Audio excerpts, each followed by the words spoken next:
आजकल मुझे जितने भी लोग मिलते हैं एक ही बात पूछते हैं, वेट लॉस कैसे हो सकता है, यानी जो वजन बढ़ता जा रहा है इसे कम कैसे कर सकते हैं। और आप जहां भी जाएंगे लोग आपको दो रास्ते बताएंगे। एक है जिम जाइए, शारीरिक व्यायाम कीजिए, पसीना बहाइए, और दूसरा अपने खाने पर कंट्रोल रखिए और सही समय पर सही खाना खाइए। और ये दोनों ही रास्ते बिल्कुल सही हैं, इसके अलावा और कोई तीसरा रास्ता हो नहीं सकता। ये दोनों रास्ते बहुत अनुशासन मांगते हैं, बहुत मेहनत मांगते हैं। लेकिन ये बात मैं आपको क्यों बता रहा हूँ, ये तो आपको पहले से पता होगा। मैं ना तो कोई डॉक्टर हूँ, ना डाइटिशियन हूँ, ना ही कोई जिम इंस्ट्रक्टर हूँ। ये बात इसलिए आपको बता रहा हूँ क्योंकि मेरा कुछ अनुभव है जो आपके काम आ सकता है। और बहुत सारे लोग ये दोनों ही चीज़ करने से पहले, यानी जिम जाने से पहले और डाइटिंग शुरू करने से पहले कुछ गलतियां करते हैं। तो उससे पहले मैं आपको 3 बहुत बड़ी और अहम बातें बताना चाहता हूं वेट लॉस के लिए। पहली बात है नींद। हमारे समाज में, हमारे जीवन में नींद को सबसे ज्यादा अंडररेट करके बताया गया है और लोग अक्सर मजाक भी उड़ाते हैं। जो लोग ज्यादा सोते हैं उन्हें कहते हैं कि ये तो आलसी है। पहले भी पुराने जमाने में लोग कहा करते थे ये तो सोता रहता है इसलिए ये आलसी होगा। और नींद को हम बहुत अंडररेट करके देखते हैं, गैर जरूरी चीज मानते हैं। लेकिन मेरे अनुभव से मैं आपको बता सकता हूं, अगर आप गहरी नींद नहीं ले रहे हैं, अगर आप ठीक से नहीं सोते हैं 7 से 8 घंटा, तो आप फिर कुछ नहीं कर सकते। आप जब सुबह उठेंगे, अगर आपकी नींद ठीक नहीं है तो आप परेशान रहेंगे, आपका मूड खराब रहेगा, एनर्जी लेवल बिल्कुल डाउन रहेगा, शरीर में आलस भरा हुआ होगा और आपका मेहनत करने का बिल्कुल दिल नहीं करेगा। इसलिए सबसे पहले अपनी नींद को ठीक कीजिए। जब तक आप गहरी नींद नहीं ले रहे हैं, अच्छी नींद नहीं ले रहे हैं, आपकी सुबह अच्छी हो ही नहीं सकती।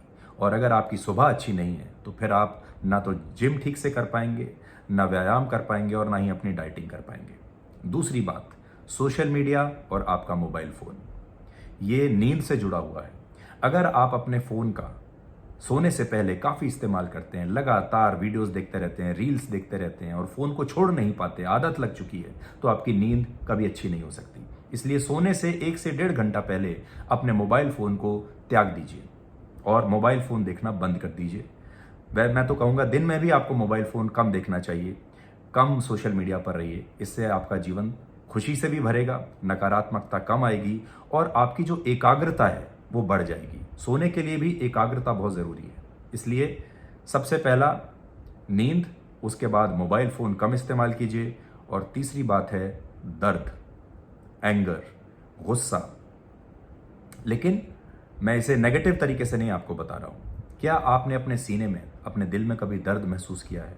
क्या कभी आपको ऐसा लगा है, जिसे हम अंग्रेजी में कहते हैं हार्ट एक? दिल में एक दर्द होता है और वो दर्द किसी भी वजह से हो सकता है। रिश्ते टूटने का दर्द हो सकता है, किसी ने आपका अपमान किया है उसका दर्द हो सकता है, आपके जीवन में स्थितियां ऐसी हैं कि आप बहुत परेशान हैं, उसका दर्द आपको है, आप उन स्थितियों से निकलना चाहते हैं, उसका दर्द हो सकता है। किसी ने आपको कभी ये कह दिया हो कि आप से नहीं हो पाएगा, आप ये काम नहीं कर सकते, वो चुनौती हो सकती है, कुछ भी हो सकता है। लेकिन ये जो दर्द है ये इच्छा शक्ति की तरफ ले जाता है। देखिए, जिन लोगों का दिल टूट जाता है वो 2 काम करते हैं। एक, दिल टूटने के बाद कुछ भी करना बंद कर देते हैं और गम में डूब जाते हैं। और दूसरे, अपनी इच्छा शक्ति को मजबूत करते हैं, अनुशासन में आ जाते हैं और कहते हैं कि मैं दुनिया को करके दिखाऊंगा। इसलिए इस दर्द को अपना ईंधन बनाइए और फिर देखिए।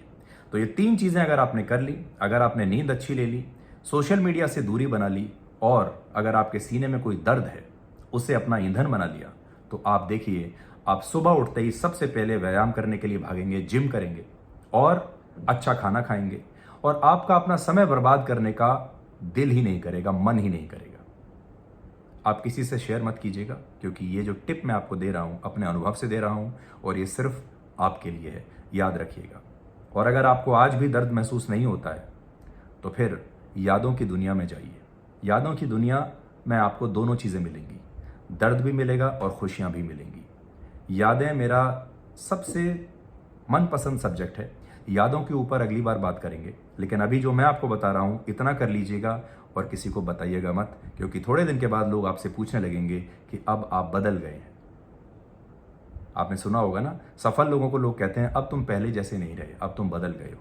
और मैं भी चाहता हूं कि लोग आपके पास आएं और कहें कि अब तुम बदल गए हो। बाय।